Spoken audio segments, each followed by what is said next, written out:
So here are the limitations of signal that creates this paradigm, that creates this setup for gravity as we know it, as we experience it right here in our own solar system. And so as signal leaves an entity like the sun, it sort of signal goes off. It starts from a tiny little sort of point right here on something like the sun, and it goes off in a pi wedge. And the further out it goes, the larger area of space it becomes responsible for. The thing is, it's the same number of photons that leave that sort of point on the sun. And so that same number of photons becomes responsible for filling a larger space. This is why light coming from distant stars twinkle in our night sky. But sun that's merely even being reflected off of Venus and Jupiter is bright and constant and strong.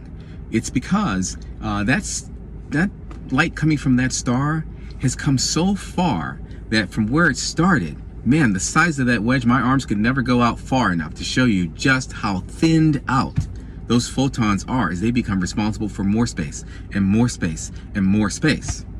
So that's the issue. That's what's happening with signal. And what's true for light and heat is true for all signal.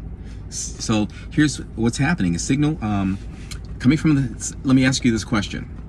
When the Earth is here, is it being heated and lit by light leaving the sun here? How about light leaving the sun here? How about light leaving the sun here? No. Earth is primarily being heated from light leaving the sun right here when Earth is here. Signal is directional. So that signal limitation is that it's directional. The other thing is that signal, again, it becomes responsible for filling more and more space. So you get less quality of signal. You've got more space to fill and the same amount of photons in the version of light. You've got the same amount of photons that get responsible for that. So they dither, they weaken, they spread out, they thin out. And so the third aspect of signal is the packet, the size of the packet. What is there in that signal that needs to be communicated? On the show Family Guy, Peter tells Lois that he can recite all 50 states in half a second, and then goes, "Type." Well, Peter knew something that you didn't know until just now. Even if he went into a scientific recording studio and read it off a page very carefully and they speeded it up to half a second, you don't have the apparatus to receive that message. You don't have the ability to hear 50 states written off or spoken in half a second. You see, that's the packet size. You see, with gravity, speed matters. And you got to ask yourself, why does speed matter?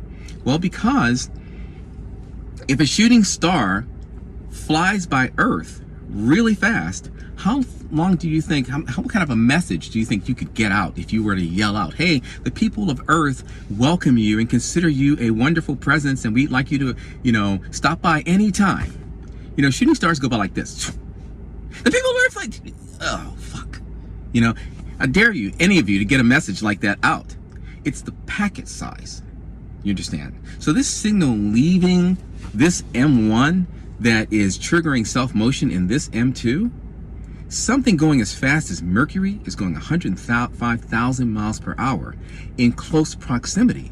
If it goes any slower, it might pick up the full message of the packet, right? And begin to bring its self-motion into the sun and crash right into the sun.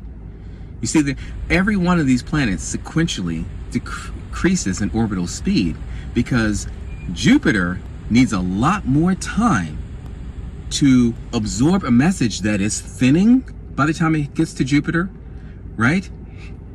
And it needs to receive the full packet of that message. And so that's why when you get way out to Jupiter, you've got something going at a much slower velocity, a quarter of the velocity of Mercury. And Mercury is going fast enough that it's getting just enough message to stay in orbit, but not enough to come crashing right into the sun with its self-motion. I hope this is making sense.